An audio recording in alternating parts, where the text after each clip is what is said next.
साल 1997 दिसंबर का महीना था। तुर्की के सीर्त में एक रैली चल रही थी। उसमें इस्तांबुल के मेयर भी आए थे। उन दिनों उस मेयर का जलवा हुआ करता था।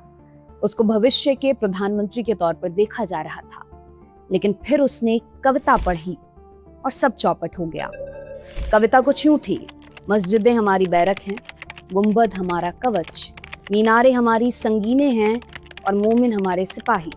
रैली खत्म होते ही तुर्की में हंगामा मच गया। मेयर पर धार्मिक भावना भड़काने का आरोप लगा। फिर उसके खिलाफ केस चला।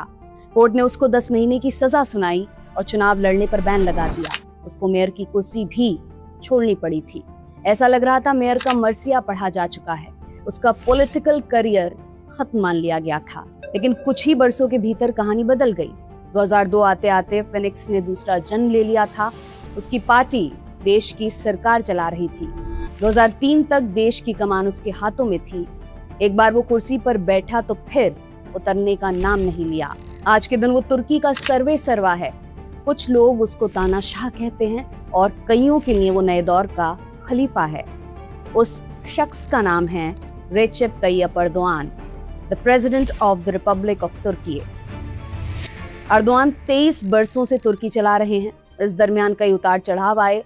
उनके खिलाफ तख्तापलट की कोशिशें हुई। कई मोर्चों पर विद्रोह हुआ। यूरोपियन यूनियन से तनातनी हुई, रूस से दोस्ती हुई और फिर मनमुटाव भी हुआ। अमेरिका से कई वर्षों तक झगड़ा चला। नाराजगी ऐसी थी कि अमेरिका ने तुर्की को अलग थलग कर दिया था। लेकिन हर कहानी के अंत में एर्दोआन विजेता बनकर निकले। एर्दोआन की विदेश नीति वाकई में केस स्टडी है। एर्दोआन तुर्की को ईयू में एंट्री दिलाना चाहते हैं, लेकिन ईयू को धमकाने से उनको परहेज भी नहीं। वो रूस से हथियार खरीदते हैं, लेकिन यूक्रेन को ड्रोन्स बेचते हैं। उनका रिश्ता पुतिन से है, लेकिन ज़ेलेंस्की से हाथ मिलाने में उनको कोई गुरेज नहीं होता। कहते हैं दुनिया में जंग कोई लड़े, जीतते एर्दोआन हैं। इस समय उन्होंने मिडिल ईस्ट और अफ्रीका से लेकर यूरोप तक अपने पांव पसार रखे हैं। तुर्की के अंदर उनका कोई मुकाबला ही नहीं है। उनके विरोधी या तो मारे जा चुके हैं या फिर जेल में हैं या वो देश छोड़कर भाग चुके हैं। मीडिया और कोर्ट पर उनका फुल कंट्रोल है और फौज उनके इशारों की मोहताज हो चुकी है। ये एर्दोआन का अंदाज है, ये उनका हासिल है। यही बात उनको सबसे अलग बनाती है। लेकिन एर्दोआन ने इतनी ताकत हासिल कैसे की? जिस शख्स पर बैन लगा था वो तुर्की का सर्वे सर्वा कैसे बना? एर्दोआन का प्रभाव क्षेत्र कहां तक फैला है और तुर्की की असल कहानी क्या है?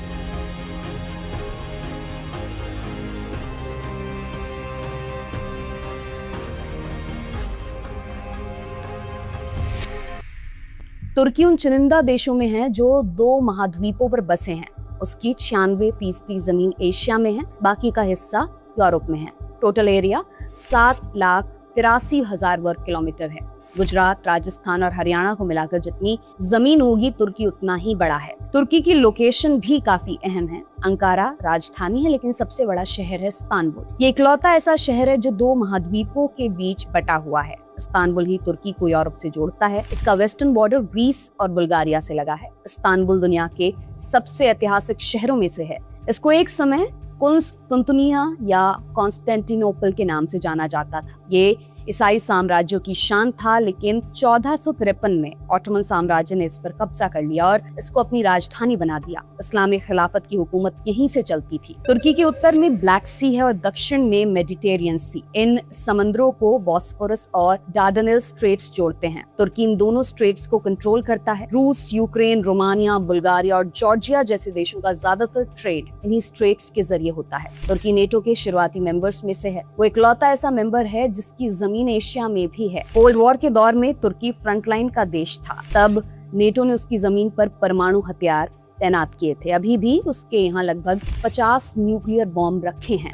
तुर्की का लैंड बॉर्डर 8 देशों से लगता है। वेस्ट में बुल्गारिया और ग्रीस हैं। ये दोनों यूरोप के देश हैं। बाकी 6 पड़ोसी हैं: Syria, Iraq, Iran, Azerbaijan, Armenia और जॉर्जिया। इन सभी देशों में इंटरनल और एक्सटर्नल कॉन्फ्लिक्ट चलता रहता है। जब भी कॉन्फ्लिक्ट बढ़ता है उसका सीधा असर तुर्की पर भी पड़ता है। तुर्की की पॉपुलेशन 8,62,00,000 है। तकरीबन 98% लोग इस्लाम को मानते हैं। बाकी में ईसाई, यहूदी और दूसरे धर्मों के लोग आते हैं। हालांकि तुर्की का कोई राजकीय धर्म नहीं है। संविधान के हिसाब से तुर्की सेक्युलर है। इकोनॉमी की अगर बात करें तो तुर्की की जीडीपी $1.64 ट्रिलियन है। प्रति व्यक्ति आय 17 लाख रुपए के आसपास है। ये भारत से 6 गुना ज्यादा है। तुर्की की करेंसी को लीरा कहते हैं। अभी 1 लीरा की वैल्यू 2 भारतीय रुपए है। अब आ जाते हैं पॉलिटिकल सिस्टम पर। तुर्की में प्रेसिडेंशियल रिपब्लिक है, ये काफी हद तक अमेरिका से मिलता जुलता है। तुर्की में राष्ट्रपति सरकार और राष्ट्र दोनों के मुखिया होते हैं। ये सिस्टम 2018 में लाया गया था। उससे पहले राष्ट्रपति का पद सेरेमोनियल होता था, तब प्रधानमंत्री सरकार चलाया करते थे, लेकिन 2018 में प्रधानमंत्री का पद खत्म कर दिया गया और राष्ट्रपति को सर्वशक्तिमान बना दिया गया। जजों, मंत्रियों और अफसरों के अपॉइंटमेंट से लेकर बजट, डिफेंस और फॉरेन पॉलिसी तक सब कुछ वही डिसाइड करते हैं। राष्ट्रपति का चुनाव डायरेक्ट वोट से होता है। जिस कैंडिडेट को 50% से ज्यादा वोट्स मिलते हैं वो राष्ट्रपति बनता है। राष्ट्रपति चुनाव हर एक 5 साल में करवाया जाता है। पिछला चुनाव हुआ था 2023 में, तब वोटिंग सेकेंड राउंड तक गई थी। इसमें अर्दोआन 52% वोट लेकर जीते थे। तुर्की में एक व्यक्ति लगातार 2 बार से ज्यादा राष्ट्रपति नहीं रह सकता। नियम के हिसाब से वो 2028 का चुनाव नहीं लड़ सकते, लेकिन अर्दोआन कब नियम बदल दें कोई नहीं जानता। तुर्की में संसद भी है, उसका नाम है ग्रैंड नेशनल असेंबली। इसमें एक सदन है। संसद में 600 मेंबर्स होते हैं। इनका चुनाव भी 5 साल में करवाया जाता है। संसद के पास कानून बनाने, बजट अप्रूव कराने और सरकार के खिलाफ जांच बिठाने का हक है। इसमें भी अर्दोआन की पार्टी AKP का दबदबा है, इसलिए संसद रबर स्टैंप की तरह काम करती है। तुर्की के संविधान ने न्यायपालिका को स्वतंत्र बनाया है, लेकिन जजों की नियुक्ति और बर्खास्तगी में अर्दोआन का पूरा दखल रहता है। तुर्की की आर्मी काफी ताकतवर है। एक समय तक फौज सरकार को कंट्रोल करती थी। जब कभी उसको चुनी हुई सरकार से आपत्ति होती थी, फौज उसका तख्ता पलट कर देती थी। इस परंपरा को अर्दोआन ने बदला। उन्होंने फौज को न सिर्फ सिविलियन कंट्रोल में लाया, बल्कि उसके भी पर कतर दिए। अर्दोआन ने ऐसा करके मुस्तफा कमाल अतातुर्क की बनाई व्यवस्था को पलटा। अतातुर्क को फादर ऑफ मॉडर्न तुर्की कहते हैं। अर्दोआन भी उनका नाम सम्मान से लेते हैं, लेकिन उनकी ज्यादातर नीतियां अतातुर्क की लेगेसी को कमजोर करती हैं। जहां आज तुर्की बसा है, वहीं से ऑटोमन साम्राज्य शुरू हुआ था। इसकी नींव सन 1299 में उस्मान ने रखी थी। अपने पीक पर ऑटोमन साम्राज्य की सीमा एशिया से लेकर यूरोप और अफ्रीका तक फैल चुकी थी। ब्लैक सी, मेडिटेरियन सी और रेड सी पर उसका एक अधिकार था। इस्लाम के सबसे पवित्र स्थल मक्का, मदीना और जेरूसलम उसके कब्जे में थे। 1517 में उसने खुद को इस्लामी दुनिया का लीडर घोषित कर दिया। ऑटोमन साम्राज्य का सुल्तान दुनिया भर के सुन्नी मुस्लिम्स का लीडर बन गया था। उसको खलीफा की पदवी भी मिल गई थी, लेकिन जैसे दिन के बाद रात का आना तय है, वैसे ही ऑटोमन साम्राज्य के दिन भी लदे। 1683 में उसे वियना के मोर्चे पर करारी हार झेलनी पड़ी। अगर वियना उनके हाथ लग जाता तो पूरा यूरोप उसके नियंत्रण में आ सकता था, लेकिन वहां मिली हार ने अभेद्य किले को डगमगा दिया था। इसके बाद इसका ढलान शुरू हो गया। ऑटोमन साम्राज्य के अधीन आने वाले इलाकों में आजादी की मांग उठने लगी थी। एक तरफ ऑटोमन साम्राज्य अपनी जमीन बचाने तक के लिए जूझ रहा था, उसके ऊपर काफी कर्ज भी था। उसको यूरोप का बीमारू राज्य कहने लगे थे। लेकिन दूसरी तरफ यूरोप के ताकतवर देशों में इंडस्ट्रियल रिवॉल्यूशन हो रहा था। उनके यहाँ नए नए आविष्कार हो रहे थे। वे दुनिया भर की कॉलोनीज से पैसा और संसाधन लूटकर अमीर बन रहे थे। फिर 19वीं सदी में ऑटोमन साम्राज्य टूटने लगा। 1832 में ग्रीस आजाद हुआ। उसके बाद सर्बिया, रोमानिया, बुल्गारिया और मोंटेनीग्रो अलग हुए। 1882 में इजिप्ट पर ब्रिटेन ने कब्जा कर लिया। अल्जीरिया और ट्यूनीशिया पर फ्रांस का कंट्रोल हो गया। इटली ने लीबिया को हथिया लिया। बाकी कसर फर्स्ट वर्ल्ड वॉर ने पूरी कर दी। इसमें ऑटोमन साम्राज्य हार गया। इसके बाद बचे खुचे इलाके भी उसके हाथ से निकल गए। 1920 में ट्रीटी ऑफ सेवरस ने तुर्की को कई इलाकों में बांट दिया। ऑटोमन साम्राज्य एक छोटे से इलाके में सिमट कर रह गया था। अगर ये संधि लागू हो जाती तो तुर्की की कोई हैसियत नहीं बचती, लेकिन मिलिट्री अफसर मुस्तफा कमाल ने सरेंडर करने से मना कर दिया। उन्होंने अपनी आर्मी बनाई, अलग संसद की स्थापना की और अंकारा से पैरेलल सरकार चलाने लगे। उन्होंने यूरोपियन पावर्स के खिलाफ मोर्चा खोल दिया। 1922 आते आते मुस्तफा की फौज ने हारे हुए इलाकों को जीत लिया था। आखिरकार जुलाई 1923 में लुसान में नई संधि हुई। इसने 1920 वाली संधि को खत्म कर दिया। लुसान में मॉडर्न तुर्की की सीमाएं तय हुई। आज जो तुर्की दिखता है वो मुस्तफा कमाल की देन है। भले ही मुस्तफा यूरोप के खिलाफ लड़ रहे थे, लेकिन उन पर यूरोप का गहरा प्रभाव था। वो तुर्की को यूरोप की सभ्यता के करीब रखना चाहते थे। अक्टूबर 1923 में वो फ्रांस की तर्ज पर रिपब्लिक सिस्टम लेकर आए। सुल्तान की कुर्सी 1922 में ही खत्म की जा चुकी थी। फिर 1924 में खिलाफत भंग हो गई। आखिरी खलीफा अब्दुल मसीद सेकंड को ट्रेन में बिठाकर देश से बाहर भेज दिया गया। मुस्तफा कमाल पुरानी रूढ़िवादी व्यवस्था के सख्त खिलाफ थे। वो तुर्की को मॉडर्न और सेकुलर बनाना चाहते थे। उनका मानना था कि धर्म को राजनीति से अलग होना चाहिए, इसलिए उन्होंने खलीफा को देश से निकाल दिया था। फिर उन्होंने धार्मिक अदालतों को बंद कर दिया और सैकड़ों मदरसों पर ताला लगा दिया। उन्होंने इस्तांबुल की बजाय अंकारा को राजधानी बनाया। इस्तांबुल ऑटोमन साम्राज्य का सिंबल था। मुस्तफा नए देश पर पुरानी पहचान हावी नहीं होने देना चाहते थे। फिर 1925 में टोपी से जुड़ा कानून लाया गया। इसने ऑटोमन्स के जमाने वाली लाल टोपी पर बैन लगा दिया। लोग सिर्फ यूरोपियन टोपियां पहन सकते थे। इस कानून का भारी विरोध हुआ, लेकिन मुस्तफा पीछे नहीं हटे। नवंबर 1928 में उन्होंने अरबी को हटाकर लैटिन स्क्रिप्ट लागू किया। नागरिकों के लिए इसे पढ़ना और सीखना अनिवार्य था। ऐसा करके ऑटोमन लिटरेचर को चलन से बाहर कर दिया गया। मुस्तफा सरकार ने 1934 में तुर्की की महिलाओं को वोटिंग का अधिकार दे दिया था। तब तक फ्रांस, इटली और स्विट्जरलैंड जैसे देशों में भी महिलाओं को वोटिंग करने का हक नहीं मिला था। 1930 के दशक तक उनका कद काफी बढ़ चुका था। नवंबर 1934 में संसद ने उन्हें अतातुर्क की पदवी दी। अतातुर्क का मतलब होता है फादर ऑफ द तुर्क्स। ये सम्मान कहने भर को नहीं था। तुर्की के लोग वाकई में उनको अपना रहनुमा मानते थे। राजनीति से लेकर फौज तक में उनकी छवि ईश्वर वाली थी। लेकिन अतातुर्क इस लोकप्रियता को लंबे समय तक नहीं देख सके। नवंबर 1938 में सिरोसिस से उनकी मृत्यु हो गई। उस समय उनकी उम्र 57 साल थी। भले ही अतातुर्क गुजर चुके थे, लेकिन तुर्की पर उनकी छाप बनी रही। आने वाली सरकारें उनके नक्शे कदम पर चलती रही। ये सिलसिला तब तक चला जब तक अर्दोआन ने पॉलिटिक्स में एंट्री नहीं ले ली थी। रेसिप तय्यप अर्दोआन 26 फरवरी 1954 को इस्तांबुल में पैदा हुए थे। उनके पिता कोस्ट गार्ड थे।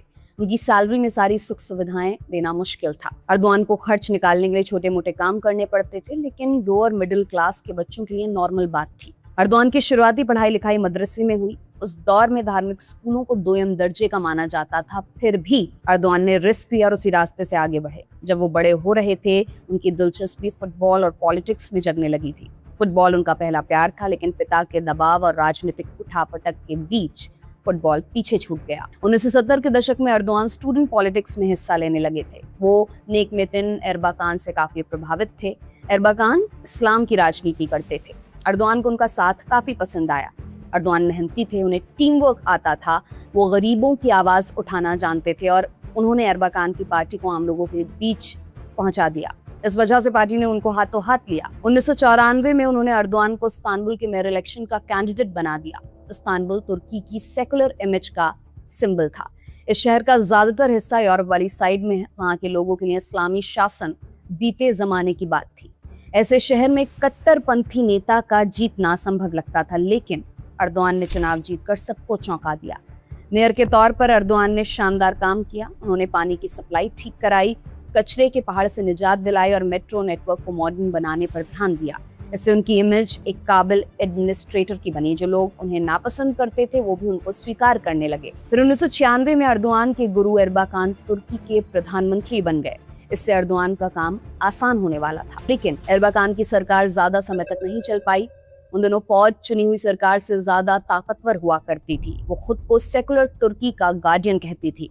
जब भी कोई सरकार अतातुर्क के सिद्धांतों से भटकती थी, फौज उसको कुर्सी से उतार देती थी। यही एर्बाकान के साथ भी हुआ। उन पर आरोप लगा कि वो पॉलिटिकल इस्लाम को बढ़ावा दे रहे हैं। फौज ने एर्बाकान का तख्ता पलट तो नहीं किया, लेकिन इतना प्रेशर बनाया कि जून 1997 में उनको इस्तीफा देना पड़ा। इसके बाद उनकी पार्टी के नेताओं को निशाना बनाया जाने लगा और इसी दौरान अर्दोआन भी निशाने पर आए। दिसंबर 1997 में उन्होंने एक कविता पढ़ी और उनके विरोधियों को मौका मिल गया। अर्दोआन पर धार्मिक भावना भड़काने का आरोप था। अप्रैल 1998 में स्टेट सिक्योरिटी कोर्ट ने उनको 10 महीने की सजा सुनाई। इसके चलते उनको मेयर की कुर्सी छोड़नी पड़ी। अप्रैल 1999 में अर्दोआन को जेल भेज दिया गया। उन्हें 10 महीने जेल में काटने थे, लेकिन 4 महीने बाद उनको छोड़ दिया गया। भले ही अर्दोआन जेल से जल्दी छूट गए थे, लेकिन उनके हाथ बंधे हुए थे। उनके चुनाव लड़ने पर बैन लगा था। वो किसी पब्लिक पोस्ट पर नहीं बैठ सकते थे। उनकी वेलफेयर पार्टी पर ताला लग चुका था और उनके साथी या तो जेल में थे या इधर उधर भागे फिर रहे थे। फिर अर्दोआन ने बचे खुचे लोगों को इकट्ठा किया और आगे का रास्ता निकालने में जुट गए। आपसी बहसों से उन्हें समझ में आया कि तुर्की का इस्लामीकरण करना मुश्किल होगा। इसलिए अर्दोआन और उनके साथियों ने तय किया कि वे निजी जिंदगी में तो धार्मिक रहेंगे, लेकिन देश के सेकुलर ढांचे से छेड़छाड़ नहीं करेंगे। इसी मकसद के साथ उन्होंने 2001 में अदालत बी कल्किनमा पार्टिसी यानी एके पार्टी बनाई। अंग्रेजी में इसको जस्टिस एंड डेवलपमेंट पार्टी कहा गया। एके पार्टी ने पहला नेशनल इलेक्शन 2002 में लड़ा और सबको चौंकाते हुए प्रचंड बहुमत से जीत हासिल की। उन्होंने 550 में से 363 सीटें जीती थी। अर्दोआन की पार्टी सरकार बनाने के लिए तैयार थी, लेकिन अर्दोआन पर बैन लगा था। वो चुनाव में हिस्सा नहीं ले पाए थे, इसलिए प्रधानमंत्री की कुर्सी अभी भी उनसे दूर थी। चूंकि अर्दोआन पीएम नहीं बन सकते थे, इसलिए एके पार्टी ने अब्दुल्ला गुल को कुर्सी पर बिठाया। फिर आनन फानन में संविधान संशोधन किया गया। इस तरह अर्दोआन पर लगा बैन हटाया गया। फिर वो उपचुनाव जीतकर संसद पहुंचे। उनके जीतने के बाद अब्दुल्ला गुल ने इस्तीफा दे दिया और 14 मार्च 2003 को अर्दोआन ने पहली बार प्रधानमंत्री पद की शपथ ली। यहाँ से अर्दोआन युग की शुरुआत हो चुकी थी। वो समय है और आज का समय है। अर्दोआन को कुर्सी से कोई हिला नहीं पाया है। 2002 में तुर्की बड़े आर्थिक संकट से गुजर रहा था। कई बैंक दिवालिया हो गए थे। इंटरेस्ट रेट लगातार बढ़ता जा रहा था। महंगाई दर 68% से ऊपर जा चुकी थी। करेंसी की वैल्यू लगातार घट रही थी और लाखों लोग अचानक बेरोजगार थे। अर्दोआन की पार्टी ने इसको ठीक करने का वायदा किया था। ये उनकी पहली बड़ी चुनौती थी। अर्दोआन ने इसको बखूबी निभाया। साथ ही साथ वो स्टेबिलिटी भी लेकर आए। इससे निवेशकों में भरोसा जगा। उन्होंने तुर्की के मार्केट में पैसा लगाया। पैसा आने से नए उद्योग धंधे शुरू हुए, लोगों को रोजगार मिला, उनकी परचेजिंग पावर बढ़ी। इस तरह धीरे धीरे इकोनॉमी पटरी पर आने लगी। इसको कुछ आंकड़ों से समझते हैं। 2002 में तुर्की की जीडीपी $240 बिलियन थी। 2011 तक ये $774 बिलियन तक पहुंच चुकी थी। 2002 में औसत इनकम $3,500 थी। 2011 में आंकड़ा $10,000 के पार जा चुका था। 2002 में जीडीपी वृद्धि दर 6% के आसपास थी। 2011 में तुर्की की जीडीपी 11.4% की दर से बढ़ रही थी। 2002 में महंगाई दर 50% के करीब था। 2011 में ये घटकर 10% तक आ गया था। 2002 में तुर्की में $1 बिलियन विदेशी निवेश आ रहा था। 2011 में तुर्की को हर साल $16 बिलियन विदेशी निवेश में मिल रहे थे। लोगों के लिए किसी चमत्कार से कम नहीं था। अर्दोआन ने महज 10 वर्षों में लाखों जिंदगियों को बदल दिया था। इस चमत्कार से एक नया मिडिल क्लास पैदा हुआ था। उनके पास नौकरी थी, घर था, गाड़ी थी। वे सपने देख सकते थे और उन्हें पूरा करने के बारे में सोच सकते थे। जो अर्दोआन के मुरीद थे, उनको अर्दोआन के बाकी कारनामों से ज्यादा फर्क नहीं पड़ता था। इसकी आड़ में अर्दोआन ने वो किया जो उनके मन में लंबे समय से दबा था। उन्हें मिलिट्री के वर्चस्व से चिढ़ होती थी। अर्दोआन जेल जाने का अपमान भूले नहीं थे। वो बस सही समय का इंतजार कर रहे थे और ये मौका उनको 2007 में हाथ लगा। उस बरस तुर्की में राष्ट्रपति चुनाव था। तब राष्ट्रपति का पद सेरेमोनियल होता था। एके पार्टी ने इसके लिए अब्दुल्ला गुल को नॉमिनेट किया। गुल धार्मिक तौर पर कट्टर थे। फौज ने उनका विरोध किया। उनके खिलाफ मेमोरेंडम भी जारी किया गया था। ऐसा लगा कि फौज डायरेक्ट दखल दे सकती है, लेकिन अर्दोआन झुके नहीं। उन्होंने समय से पहले नेशनल इलेक्शन करवा दिया। इस चुनाव में एके पार्टी ने अच्छे अंतर से जीत हासिल की। जनता ने फौज की धमकी को नकार दिया था। नई संसद ने अब्दुल्ला गुल को राष्ट्रपति चुन लिया। इससे मिलिट्री एस्टैब्लिशमेंट को बड़ा झटका लगा था, लेकिन वे पीछे हटने के मूड में नहीं थे। फौज का हाई कमांड प्रोटोकॉल्स की नाफरमानी करने लगा। इससे हुआ ये कि जनता फौज से खफा रहने लगी। ये उनके वर्चस्व के लिए आखिरी कील साबित हुआ। 2007 के आखिर में अर्दोआन ने फौजी अफसरों की फाइलें खुलवा दी। उन्होंने रिटायर्ड अफसरों को भी नहीं बख्शा। इसकी आंच ब्यूरोक्रेट्स, पत्रकारों और प्रोफेसर्स तक भी पहुंची। जिस किसी पर शक था उनको अरेस्ट कर लिया गया। उन पर बंद कमरों में मुकदमा चला। कईयों को तो फर्जी सबूत दिखाकर सजा दिलवाई गई। कुछ फैसले बाद में पलटे भी गए, लेकिन तब तक बहुत देर हो चुकी थी। तब तक मिलिट्री जनरल्स की सत्ता ढह चुकी थी। वे सिविलियन सरकार के कंट्रोल में आ चुके थे। फिर 2010 में जुडिशियल रिफॉर्म्स किए गए। इसके बाद जजों की नियुक्ति पर सत्ताधारी पार्टी का कंट्रोल हो गया। एक और चीज ये हुई कि मिलिट्री कोर्ट्स के अधिकार घटा दिए गए। अब मिलिट्री अफसरों पर सिविलियन कोर्ट्स में भी मुकदमा चल सकता था। इसके बाद अर्दोआन ने मीडिया को टारगेट कर लिया। आलोचना करने वाले संस्थानों को या तो अर्दोआन के दोस्तों ने खरीद लिया या उन्हें बंद करवा दिया गया। वेटरन पत्रकारों को जेल में डाल दिया गया। कईयों को देश छोड़कर भागना पड़ा। ये कहानी अभी तक नहीं बदली है। अर्दोआन बेहतर तुर्की बनाने के वादे पर सत्ता में आए थे, लेकिन उनका फोकस कुर्सी बचाने पर रहने लगा। इसके लिए वो कुछ भी कर सकते थे, यहाँ तक कि अपने ही लोगों को लुटेरा और गद्दार साबित करने के लिए भी वो तैयार थे। ऐसा एक वाकया मई 2013 में हुआ, जब सरकार इस्तांबुल के गेजी पार्क को रीडेवलप करने का प्लान लेकर आई। इसमें सैकड़ों पेड़ कटने वाले थे। शुरुआत में एक्टिविस्ट ने धरना दिया, लेकिन धीरे धीरे ये बड़े आंदोलन में बदल गया। ये प्रोटेस्ट तो पार्क बचाने को लेकर शुरू हुआ था, लेकिन बाद में लोग दूसरे मुद्दे भी उठाने लगे। पूरे तुर्की में एर्दोआन के खिलाफ माहौल बन रहा था, मगर एर्दोआन ने उनकी बात नहीं सुनी। उन्होंने कहा कि प्रोटेस्ट करने वाले लोग लुटेरे और चरमपंथी हैं, वे देश को बर्बाद करना चाहते हैं। उन्होंने बातचीत करने के बजाय पुलिस भेज दी। पुलिस ने बल प्रयोग करके प्रोटेस्ट खत्म करा दिया। बाद में हजारों लोगों को अरेस्ट भी किया गया। इससे एर्दोआन की पीपल फ्रेंडली इमेज तार तार हो चुकी थी, लेकिन उनको इससे फर्क नहीं पड़ता था। उनके लिए सबसे ऊपर कुर्सी थी। 2013 में ही एर्दोआन को एक और चुनौती मिली। प्रोसिक्यूटर्स ने उनके करीबी लोगों के खिलाफ करप्शन की जांच शुरू की। ये अधिकारी एक धर्मगुरु फतुल्लाह गुलेन के समर्थक थे। तुर्की में गुलेन की अच्छी खासी फॉलोइंग थी। उनके समर्थक सरकार से लेकर मिलिट्री और जुडिशरी तक में थे। एक वक्त एर्दोआन भी उनकी मदद लेते थे। उनकी सत्ता बचाने और चलाने में गुलेन की बड़ी भूमिका थी। कुछ समय तो ये रिश्ता ठीक चला, लेकिन 2013 आते आते दोनों में खटास आ गई। फिर दिसंबर 2013 में एर्दोआन के करीबियों को करप्शन केसेस में अरेस्ट किया जाने लगा। उनके 4 मंत्रियों को इस्तीफा देना पड़ा। एर्दोआन के इस्तीफे की मांग भी उठ रही थी, लेकिन एर्दोआन ने कहा ये लोग मेरा तख्ता पलट करना चाहते हैं और मैं ऐसा नहीं होने दूंगा। फिर वो जांच में शामिल प्रोसिक्यूटर्स, जजों और पुलिस वालों को बर्खास्त करने लगे। जो पुलिस अफसर केस को लीड कर रहा था उसको जेल भेज दिया गया। इस तरह केस खत्म हो चुका था। इसके बाद एर्दोआन ने गुलेन के खिलाफ मोर्चा खोल दिया। उन्होंने गुलेन के समर्थकों को खोज खोज कर नौकरी से निकाल दिया। कईयों को सजा भी हुई। एर्दोआन पब्लिक रैलियों में गुलेन को धमकाते भी थे। वो उनको तुर्की आकर चुनाव लड़ने के लिए कहते थे। गुलेन 1999 में ही तुर्की छोड़कर अमेरिका भाग गए थे। वो वहीं से अपना साम्राज्य चलाते थे। 2013 की घटना के बाद गुलेन का दबदबा खत्म होने की कगार पर था। उनके समर्थकों की हालत खस्ता थी। फिर 15 जुलाई 2016 को एक कांड हो गया। फौज के एक धड़े ने एर्दोआन का तख्ता पलट करने की कोशिश की। उन्होंने संसद पर बमबारी की और स्टेट टीवी पर कब्जा कर मार्शल लॉ की घोषणा कर दी।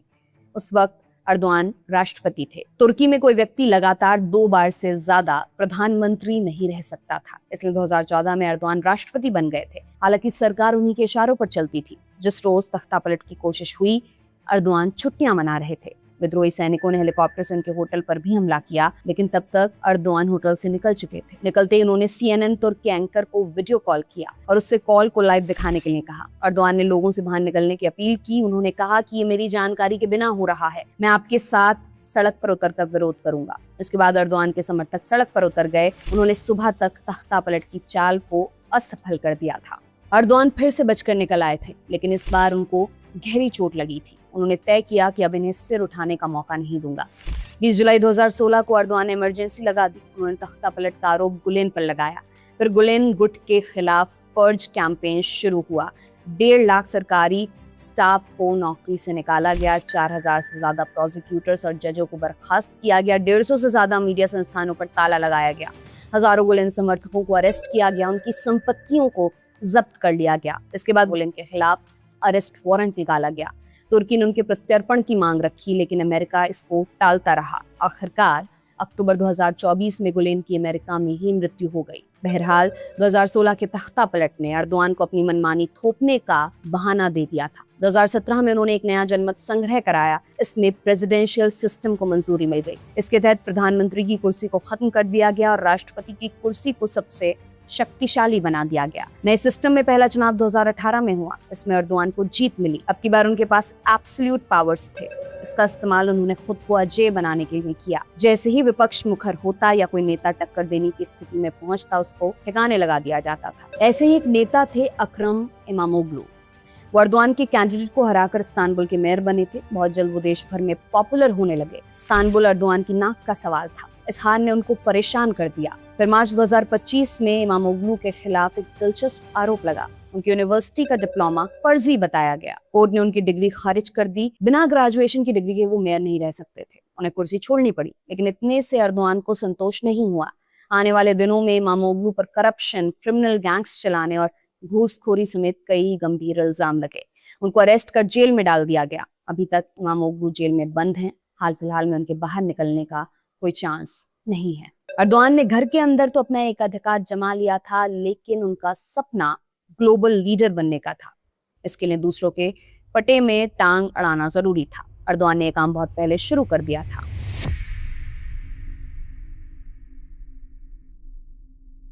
मुस्तफा कमाल अतातुर्क ने नारा दिया था, अगर घर में शांति होगी तभी दुनिया में शांति रहेगी। अतातुर्क के बाद के शासकों ने भी इसका पालन किया। सेकेंड वर्ल्ड वॉर में तुर्की लंबे समय तक न्यूट्रल रहा। आखिरी दिनों में उसने अलाइड पावर्स का साथ दिया। सेकेंड वर्ल्ड वॉर के बाद वो वेस्ट से अलाइन हो गया। तुर्की इसराइल को मान्यता देने वाला पहला मुस्लिम बहुल देश था।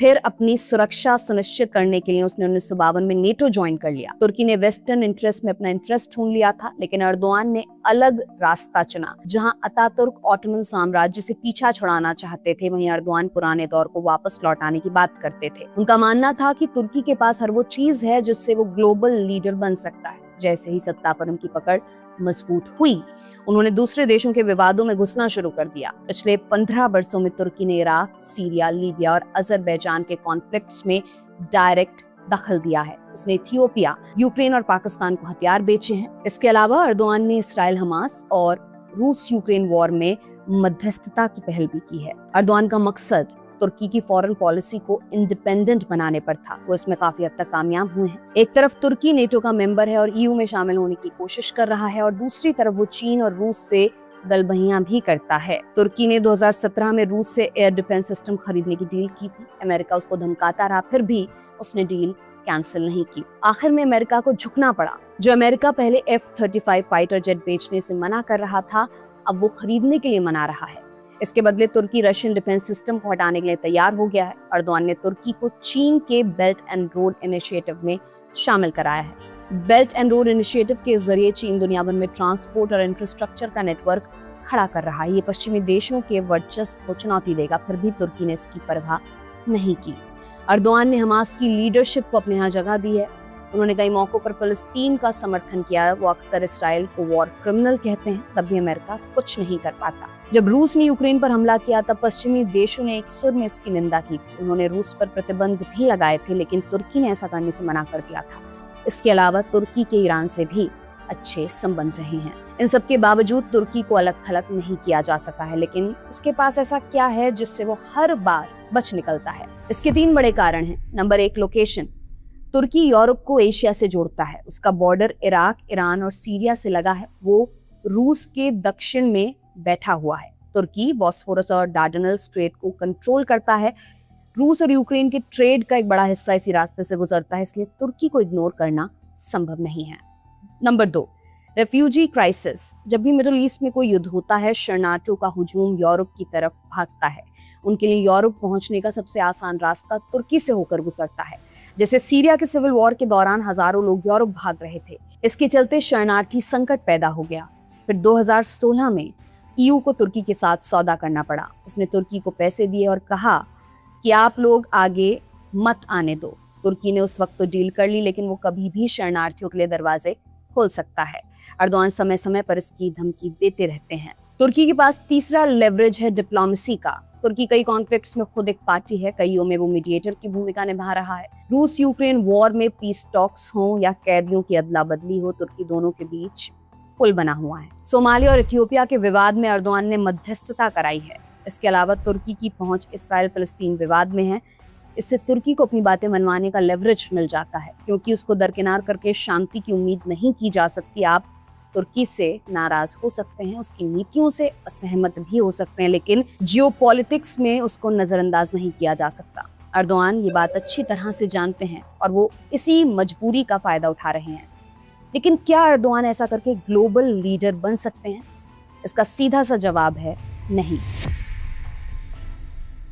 रेसिप तय्यप अर्दोआन बेशक तुर्की की सबसे निर्णायक नेता हैं। उन्होंने शासन चलाने में अतातुर्क को भी पीछे छोड़ दिया। अर्दोआन ने तुर्की को आर्थिक संकट से बाहर निकाला, मिलिट्री जनरल्स की तानाशाही पर लगाम लगाई, ग्लोबल स्टेज पर तुर्की को इम्पोर्टेंट बनाया और मुस्लिम उम्मा का लीडर बनने के लिए जान लगा दी। लेकिन उनका हर हासिल खोखली बुनियाद पर टिका है। पिछले कुछ बरसों में इसकी दरारें साफ दिखने लगी हैं। कुछ पॉइंट से इसको समझते हैं। एक समय तुर्की को इकोनॉमिक मिरेकल का प्रतीक माना जाता था, लेकिन 2026 में तुर्की की जीडीपी महज 3% की दर से बढ़ रही है। टर्किश करेंसी की वैल्यू लगातार घट रही है। महंगाई दर 25% से ज्यादा हो चुकी है। बुनियादी जरूरत की चीजों के दाम 3 से 4 गुना तक बढ़ चुके हैं। हजारों नौजवान हर साल तुर्की छोड़ रहे हैं। अर्दोआन कहते हैं नया तुर्की है। उनका दावा है कि उन्होंने तुर्की को आसमान में पहुंचा दिया है। अब आप 2023 का भूकंप याद कीजिए। इसमें लाखों इमारतें ध्वस्त हुई थी, 53,000 से ज्यादा लोग मारे गए थे। बाद में पता चला कि इन इमारतों को बनाने में नियमों का ध्यान नहीं रखा गया था। इस लापरवाही में अर्दोआन की पार्टी और उनके करीबी लोग शामिल थे। उन्होंने इस कंस्ट्रक्शन से फायदा भी कमाया था, लेकिन उन पर कोई कार्रवाई नहीं हुई। फॉरेन पॉलिसी में एर्दोगान की बढ़त दूसरों की मजबूरियों पर टिकी है। उनका अपना कोई सिद्धांत नहीं है। उन्हें जिधर फायदा दिखाई देता है उधर का रास्ता पकड़ लेते हैं। एक तरफ वो मुस्लिमों का लीडर बनने का ख्वाब देखते हैं, लेकिन उइगर मुस्लिमों के नरसंहार पर चुप्पी साध लेते हैं। एक तरफ एर्दोगान पीस टॉक्स की मध्यस्थता करते हैं और दूसरी तरफ वो हिंसा को बढ़ावा देते हैं। एक तरफ वो आतंकवाद को खत्म करने की बात करते हैं, लेकिन आतंकवाद के गढ़ पाकिस्तान को खुशी खुशी हथियार बेचते हैं। एर्दोगान कश्मीर के मसले पर भी पाकिस्तान का साथ देते आए हैं। उसके चलते भारत और तुर्की के रिश्तों में खटास रहती है। भारत ने 2023 के भूकंप में सबसे पहले मदद भेजी थी, लेकिन जब भारत ने पहलगाम हमले के खिलाफ ऑपरेशन सिंदूर चलाया तब तुर्की ने पाकिस्तान को ड्रोन्स की खेप भेजी थी। इससे एर्दोगान के दोहरे चरित्र का पता चलता है। इससे ये भी समझ आता है कि वो एक मतलबी नेता हैं।